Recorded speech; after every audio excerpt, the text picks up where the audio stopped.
Hallelujah. यीशु मसीह नासरी के नाम में सबको शलोम शलोम शलोम। फिर हमें ये दिन मिला है कि हम जाने पिता पुत्र पवित्र आत्मा चाहते हैं कि हम उनके भेदों को, उनकी योजना को, उन्होंने जो कहा उन शब्दों को हम उन्हें जाने कि कितने महत्वपूर्ण है हमेशा बहुमूल्यता को समझना।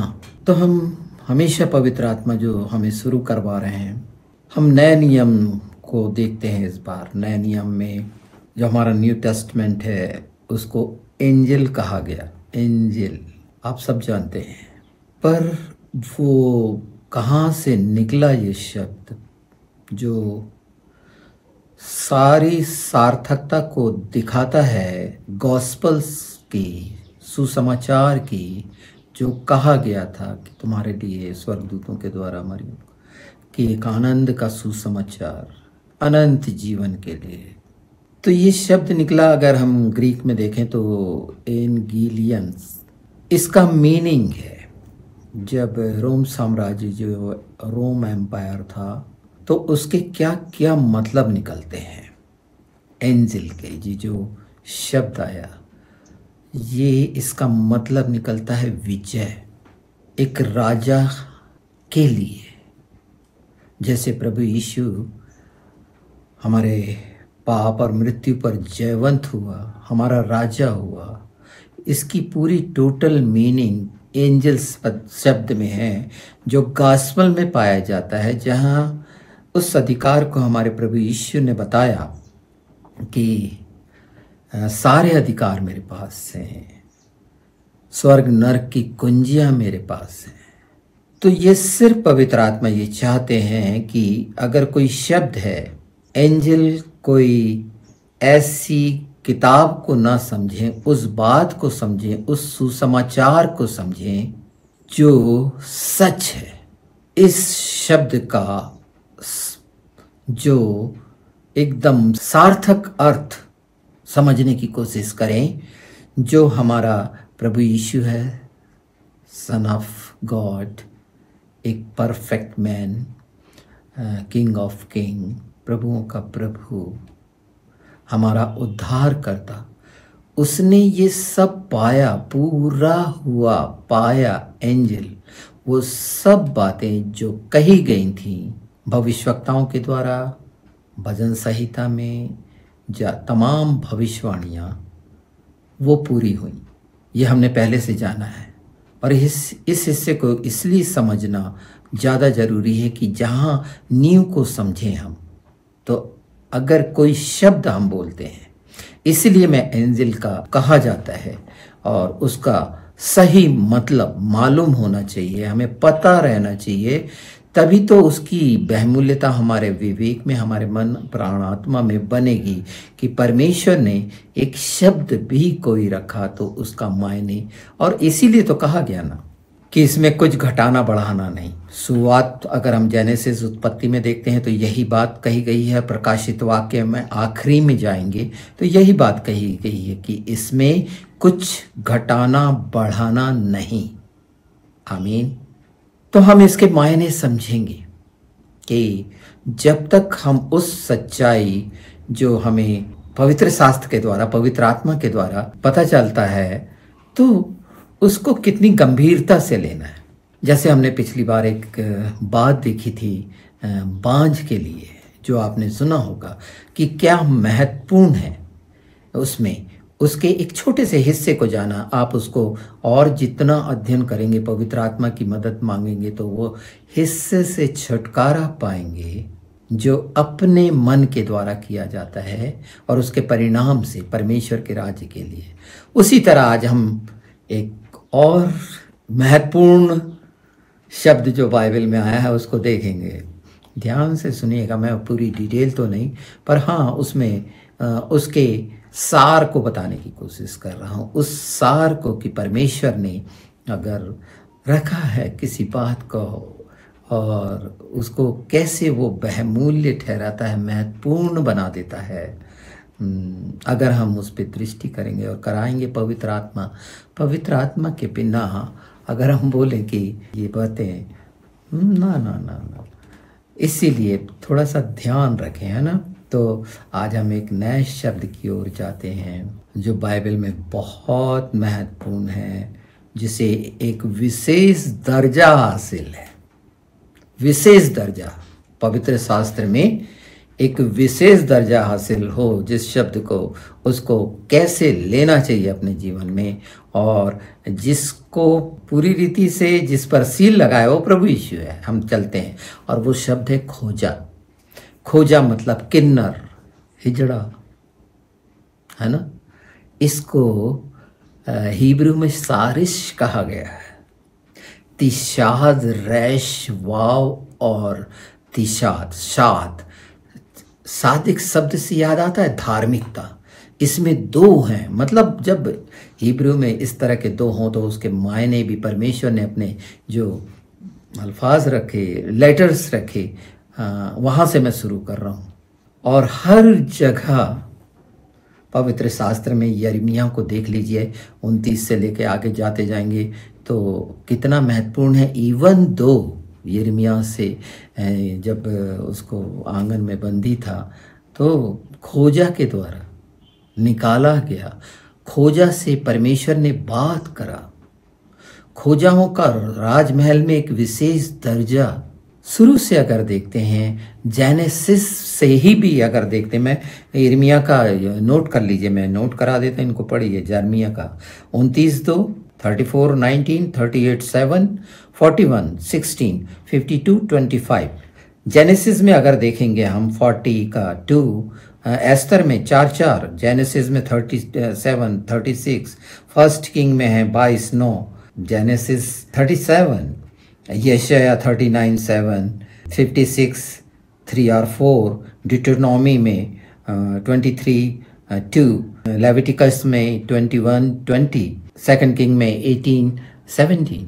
ये सब जो खोजा के लिए इस्तेमाल हुआ है। थोड़े शांत हों और सोचें, जहाँ पर कुएं में डाल दिया गया था यिर्मयाह, वहाँ से निकाला गया। एक विशेष दर्जा क्यों? अच्छा, ये हिस्सा तो हमने बात कर ली, प्रेरितों का काम 8, जहाँ पर फिलिपुस जा रहा है, खोजा से बात कर रहा है, कूश देश का, और जिसकी पत्नी प्रभु यीशु के लिए मदद का काम करती थी एक समय। वो समझिए उस हिस्से को। वो खोजा जो यशायाह की पुस्तक पढ़ते हुए जा रहा था, और जब तक उसने बोला कोई ना समझाए तो कैसे समझूंगा। एक अधिकारी, रथ में चलने वाला अधिकारी था। राजाओं के महल के अधिकारी होते हैं। तो ये तो फिजिकली, भौतिक संसार में प्रभु यीशु ने कहा 3 तरह के नपुंसक हैं। पहला जो पैदाइशी होता है, दूसरा जो बना दिया जाता है, और तीसरा जो परमेश्वर के राज्य के लिए हुए हैं। अब ये हम तीसरे पर जाते हैं कि ये नपुंसकता किस बात से बचने के लिए है। व्यभिचार, तमाम प्रकार के, इज़ाबेल की, दुष्टात्माओं के, वो सब जो एक मनुष्य को शारीरिक तौर पर, इसलिए पवित्र शास्त्र में शरीर और आत्मा का बार बार है कि हमें उन लालसाओं में नहीं जाना है। खोजा इस बात को दिखाता है कि वो व्यभिचार से बचता है, और जो परमेश्वर के राज्य के लिए हो गए हैं वो शारीरिक लालसाओं के दास नहीं रहे। इसका पूरा विश्लेषण जब खोजाओं का समझेंगे, बहुत सारी चीजों से बच जाएंगे। प्रभु यीशु ने जब ये कहा कि मत्ती 19 में, जहाँ पत्नियों का और पति के बारे में कुछ चर्चाएं हैं, तो वो हिस्सा पहले का आत्मिक क्षेत्र में नपुंसक हो जाना, मतलब वो तमाम शरीर और संसार के घिनौने लालसा और अभिलाषाओं से छुटकारा पा जाना। ये महत्वपूर्ण हिस्सा जब हम अच्छे से और भी इसका अध्ययन करेंगे, मैंने नोट भी आपको करा दिया है। हमारे प्रभु जो एंजल का भी समझा दिया है, ENGEL, एंजल, एंजल नहीं, वो ANGEL नो, ये एंजल जो हम बोलते हैं पवित्र शास्त्र का, तो उसकी मीनिंग क्या थी कि 3 चीज़ों में जो दी गई उसमें एंजल आज हमारे लिए प्रभु वो सुसमाचार जो हम जाने कि उसमें हमें कैसे अधिकार मिले, और ये सारे अधिकारों की बात है और खोजाओं के लिए जहां परमेश्वर बात करता है। कब बात कर पाता है? जब वो हिस्सा नपुंसक हो जाता है जो शरीर का है। हम चाहते हैं ना कि आत्मा हमसे बात करे, उस हिस्से से छुटकारा पाना पड़ेगा जो शरीर की मेहनत और कोशिशों से उससे कुछ भी लाभ नहीं। धार्मिकता मैंने बता दिया, ये शब्द 2 बार आया है, मिल्की सीदक, ये सादिक जो हिब्रू जानते हैं।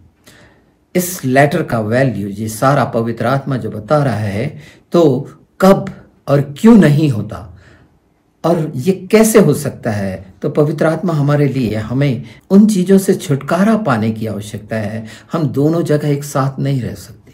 कैसे हो सकता है? पर ये बहुत खूबसूरत बात है कि हम बहुत अच्छे से इस जो खोजा शब्द है उसको जानने की कोशिश करें।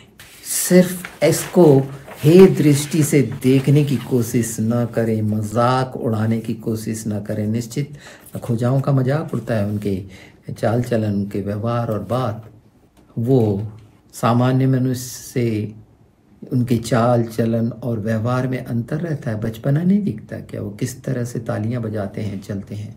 हाँ, हम उनको समझ के कितना नकारे दृष्टि से उनको देखते हैं। यीशु ने कहा है इसीलिए जो खोजे हमें प्रभु के लोगों को, मसीहों को कैसे जाना जाएगा, बिल्कुल वैसा ही जाना जाता है इस संसार में मसीहों के लिए। नाना प्रकार की कैसी कैसी बातें जो समझ से परे हैं लोगों की, उस पर प्रश्न होते हैं। जो झूठ के एक घेरे में हैं, वो प्रश्न करते हैं कि कैसे हो सकता है कि पसली से स्त्री बनी। ये मेंटलिटी कितनी पुअर है, कितने कमज़ोर हैं। परमेश्वर पर प्रश्न करने वाले कितना अजीब है ये दुष्टता। निम्रोद वो जो स्वर्ग तक बनाना चाहता था, उस तरह के ये लोग कितने अंधे। आप समझिए न, जानिए इसको कि कितने दुख की बात है। और परमेश्वर चाहता है कि उस बात को जाने जिसके लिए सब संभव है। कमियां निकालने की कोशिश करते हैं, पवित्र शास्त्र का अध्ययन नहीं किए, एक दूसरे पे दोष लगाते हैं, तोरा समझते नहीं है, अपनी किताबों का ज्ञान तक नहीं है, नाना प्रकार के झूठ को अंधविश्वास की चादर में लपेटे हुए उससे बाहर नहीं निकलते। हमें तो प्रभु मिला है, हम मसीहत में हैं, हमने सच्चाई जान ली है। कैसे कैसे प्रश्न सामने आते हैं ना, उनकी तरफ ध्यान न दें। कुछ लोग नाश होना ही चाहते हैं, अपने आप को बुद्धिमान दिखाकर बहुत बड़े बड़े यूट्यूब चैनलों में कैसे बैठे रहते हैं और तर्क करते हैं एक दूसरे से, और नाना विषय पे। क्यों? वो दुष्ट के हाथ की कठपुतली हैं, इसलिए बहुत सारी चीज़ों से शंकाओं में पड़े हुए हैं। हमें पवित्र आत्मा मिला है, पिता का आत्मा, जिसके द्वारा सारा कुछ ये प्रकट है कि सारे संसार में मसीहत प्रमाणित कर रही है हर बात को, और बदलना है। वो सब कट्टरता भी बदलना है, निश्चित बदल रहा है, क्योंकि लोग पाखंड से, षड्यंत्रों से परेशान हो गए हैं।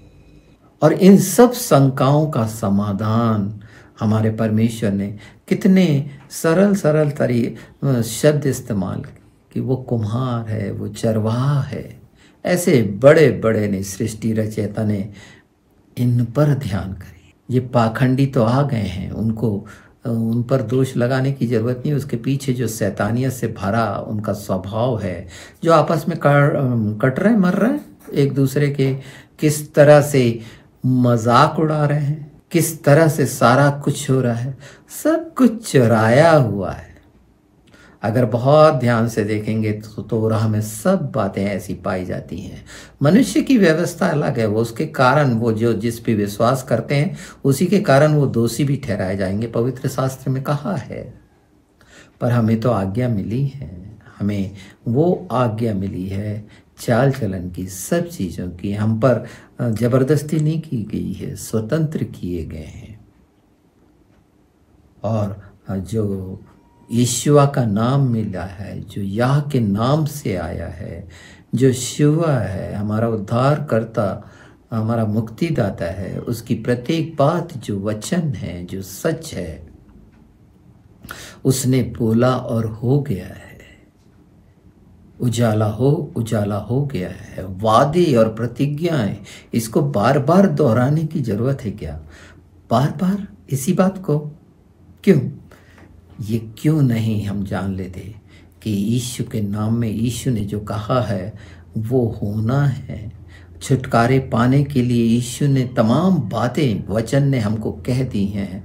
और मैंने इसके पहले इस विषय पे बताया है कैसे पहाड़ों को दूर हटाना, गठानों को खोलना और वो जड़ों को उखाड़ के फेंकना जो जंगली हैं, बुराइयों की हैं। जब हम प्रार्थनाओं में यीशु ने ये कहा है और मांगेंगे तो निश्चित बदलता चला जाएगा।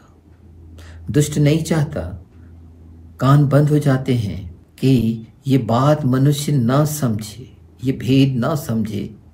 जैसे आज मैंने खोजा शब्द बताया कि एक कैसी इमेज बनती है जब हम किन्नर और हिजड़े को देखते हैं तो वो स्वभाव अंदर चेक करें कि वो कितना घिनौना है, कि जिससे परमेश्वर ने बात करा, जिनको राज मिला। आपको मालूम है दानियल को क्या था, खोजाओं के अधीन किया गया, मतलब उसको पहले खोजा बनाया गया दानियल का, इसलिए कोई फैमिली नहीं मिलती है। और वो पूरी चीज़ों को समझें, इस गंभीरता को, कि राजमहल में जो रखा जाता है कि वो किसी भी चीज़ की तरफ आकर्षित ना हो, राजकुमारियों की तरफ, रानी की तरफ, आकर्षण के तरफ आकर्षित नहीं होना, संसार के आकर्षण जो नाशमान है। तो आज जब हम पवित्र आत्मा के साथ इस खूबसूरत विषय में कि हम इसको जान लें अच्छे से, उस स्वभाव को पहचान लें कि इन शब्द से, जैसे मैंने पिछले समय बांझ का बताया था, तो जरूरी था कि नपुंसक के बारे में भी, जो खोजा के बारे में पवित्र शास्त्र में इतना गहरा लिखा हुआ है, जब मैंने पूरे इसको बार बार पढ़ेंगे तो किस तरह से परमेश्वर ने इनका इस्तेमाल किया, कैसे वैश्याओं के लिए और महसूल लेने वालों के लिए स्वर्ग में स्थान की घोषणा क्यों है, क्या है वो बात। तो वो सच्चाइयाँ और चेक हमें अंदर करना है। जैसे मैंने बताया कि अगर ये शब्द जो लोगों के दृष्टि में हैं, निम्न स्तर के दिखाते हैं, मजाक को दिखाते हैं, सहानुभूति की, नहीं, हमारे अंदर क्या हो रहा है। हम पर तो दया हुई ना, मैंने बताया था, चूर छार खाने वाले कुत्ते, कुछ नहीं है इसके अलावा, कीड़े कहले जाते हैं। दूसरे हमें क्या क्या बोलते हैं, याकूब एक कीड़ा। पर ईश्वर हमारा मसाया के कारण जो योदशिन वावाइन है, ये शब्दों का भी अर्थ बहुत अच्छी तरह से बताया गया है। पर ये क्यों नहीं होता कि हमें मालूम है कि वो सब जानता है, उसे सब मालूम है, उसने सब करा, सृष्टि रचता है, एलिवान है, वो गादोल है, ये उसकी महानताएं हैं, उसके बावजूद भी क्यों नहीं। तो कौन सा विषय है जहां पर, तो यर्मिया अगर हम 2 देखें जिसमें लिखा है, 11 से देखते हैं, 11-12, परंतु मेरी प्रजा ने अपनी महिमा को निकम्मी वस्तुओं से बदल दिया है। हे आकाश चकित हो, बहुत ही थरथरा और सुनसान हो जा, यहोवा की यह वाणी है, क्योंकि मेरी प्रजा ने 2 बुराइयां की हैं। उन्होंने मुझ बहते जल के सोते को त्याग दिया है और उन्होंने हौद बना ली है, वरन ऐसे हौद जो टूट गए हैं और जिनमें जल नहीं रह सकता। तो मनुष्य ने अपने अपने हौद बना लिए हैं जिनमें छेद है, पानी नहीं रुक सकता। 2 बुराइयां, ये 2 बुराइयां मनुष्य ने की हैं, अपने जीवन में करते रहते हैं ये 2 बुराइयां। कितना घिनौना शब्द है, कोड़ को दिखाता है। मैं बार बार बोल रहा हूँ, ये बुराइयां जो इंसान कितने आसानी से जिनके साथ रहता है उनके लिए ऐसा शब्द इस्तेमाल करता है, जिनसे वो बात करता है पीछे छिपा हुआ। और ये मैं अब सीधे मसीहों के तरफ हूँ, मैं दूसरों को नहीं। जिन्होंने प्रभु यीशु को स्वीकारा है, उन्होंने मनमाने तरह से अपनी योजनाओं के अनुसार परमेश्वर पर विश्वास न करके अपने हौद बनाए हैं जो टूटे हुए हैं, दो बुराइयां, बहते सोते को, उस पर विश्वास करना। बहुत अच्छे से भजन संहिता 23 पढ़ते हैं कि वो सुखदाई झरने के पास और हरी हरी चराइयाँ और जी में जी ले आना, और ये कन्फर्म रहना कि चाहे मैं घोर अंधकार से भरी तराई में चलूं फिर भी हानि से नहीं डरूंगा। बिल्कुल बोलते हैं, बिल्कुल बोलते हैं। और अपनी योजनाएं बनाते हैं। कैसी कैसी योजनाएं बना रहे हैं, कैसी योजनाएं बना रहे हैं, जानते हैं अपने अंदर कौन सी? जो अपने घर बार से जुड़ी हुई, बच्चों से जुड़ी हुई, परमेश्वर के राज्य से जुड़ी हुई कोई योजना दिखती है? परमेश्वर ने खोजाओं से बात की है। क्यों बताया है खोजाओं से? कितनी बार वो तेरे रेफरेंस बताया हूं। हमारा और आपका नाम जीवन की पुस्तक में हो सकता है। पवित्र शास्त्र जो पूरी जीवन की पुस्तक है, मेमने की पुस्तक है, शुद्ध भाषा बुलवाने वाली ये हमारा पवित्र शास्त्र जिसको हम धर्मशास्त्र कहते हैं, उसमें हमारा नाम, जो हमारे को अपनी हथेलियों में रखता है। परमेश्वर देखता है हमारे सारी बातों को। अपने जो हौद बनाए हुए ना, जिस हौद, वो कुआं ही समझ लो, अपने कुएं में रहने की कोशिश, अपने आसपास के दायरे में कि अपने जानने की कोशिश अपने बारे में, पवित्र आत्मा के बिना नहीं है। वो बहते जल का सोता जिसे वाकई में अगर ग्रहण करें हैं तो हमारे जीवनों से बहने लगेगा। और वो कहा प्रभु यीशु ने, जो वचन है, सच्चाई है, विश्वास है, वो कहता है कि तुम्हारे जीवन से जल की नदियां बहने लगेंगी। आमीन। उसने ये कहा, और वो चाहता है कि ये सुसमाचार जिसे हम एंजल कहते हैं उसके विजय की घोषणा करते हैं। मृत्यु पर जयवंत, पुनरुत्थान की सामर्थ पर जयवंत से भी बढ़कर जयवंत, जो था, है और आने वाला है, हमारे जीवन का जल है, हमारे जीवन की रोटी, हमारे जीवन की ज्योति है। ये क्यों है? अगर इसको हम बोलते हैं तो हमारे अंदर बना रहे। वो टूटे हुए हौद क्यों बना लिए हैं? महिमा से वंचित। वो चाहता है ऊंचे स्थानों में चले फिरें, चौड़े स्थानों में वो हमको रखना चाहता है। सत्यानाश के गड्ढे से निकाला है, ये पवित्र शास्त्र में है। तो आज के मुख्य के लिए ये था कि अपने हथियार मत बनाओ ना। इजरायलियों के बीच में लोहार नहीं हुआ करते थे ना, कोई हथियार वहार। फिलिस्तीनी इसलिए हार जाया करते थे और मना किया गया था, और परमेश्वर अपने बाहुबल से उनको निकाल लाता था। योनातान के पास कितने तीर रखने वाले और कितने क्या थे, आप देख सकते हैं, जान सकते हैं कि उनको जरूरत नहीं थी। जब हम उस पर विश्वास करते हैं तो सारे जो हम आत्मिक युद्ध के लिए फरसे तक पहुंचे हैं, उसके तीर अपने तरकशों से भरें, उस पर विश्वास करें। अगर हमारे पास टूटे हुए हौद नहीं है और पवित्र शास्त्र का सारा, स्वर्ग का सारा कुछ अगर हमारे पास है स्वर्गीय स्थानों से, वो अभिषेक, वो अनुग्रह जिसकी धार्मिकता में हम हैं, परमेश्वर को अपने जीवन से काम करने दें। पवित्र आत्मा ये चाहता है। हमें शांत होना होगा, हमें चुप होना होगा, उसकी सुनना होगा, और उसका लाभ आत्मा में मिलेगा। जो आनंद चाहते हैं, जो शांति चाहते हैं, वो हमको मिलेगी। इसे इफिसियों में वचन की तलवार ले लो। आमीन। कोई ज़रूरत नहीं है। अंत के समय में बताया गया है ना कि वो 11 महीने तक वो हड्डियों को गाड़ते रहेंगे, जलती रहेगी। अभी जो गोग मगोग में जो एजकेल 38:39 में दिया गया, वो नाम दिया जाता है रशिया और मेशेक, तुबेल, ये सारे कुछ हैं। जकरिया 5:5 क्या बड़ा साफ साफ बताता है। अगर इस बात को देखें तो कितना साफ लिखा हुआ है, और किस कारण है कि वो पत्र जो है श्रापित, वो लेके कैसे उड़ रहे हैं। और वो ड्रम जो आयल को दिखाता है, सारे धंधे पानी करने वाले, वो आयल का ड्रम जो नाश होना है, देख रहे हैं सारा कुछ बदल रहा है। कि जिसको प्रकाशित वाक्य 17 में पानी पर बैठी वैश्या दिखाया गया है, जो अपने मद से, ये बड़ी बड़ी सिटी एक समय जाएंगे कि ये रोम क्या है, ये ईगल का क्या मतलब है, बहुत सा बता दिया गया है इन चीज़ों को। तो आपको पता चलेगा जो वाशिंगटन डीसी और न्यूयॉर्क के नाम कहाँ रोमन उसके, और ये किस तरह से साम्राज्य गिरता है और उठता है। वो 10 हिस्से जो पैर के दिखाए गए हैं, उंगलियों के, जो देखा गया है दानियल में और प्रकाशित वाक्य में, ये चिन्ह ये हो रहे हैं। ये संसार में सारा कुछ दिख रहा है कि किस परिस्थिति में पहुंच रहे हैं। ये सब पर हाँ, हम तो परमेश्वर के राज्य के, उसके याजक और उसके जब राज के अधिकारी हैं, तो नपुंसकता याद आया।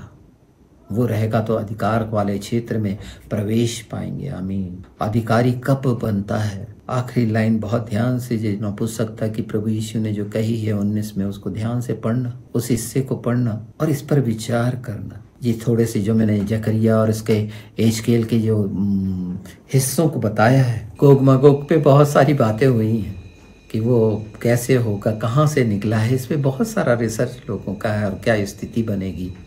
ये है, होना है।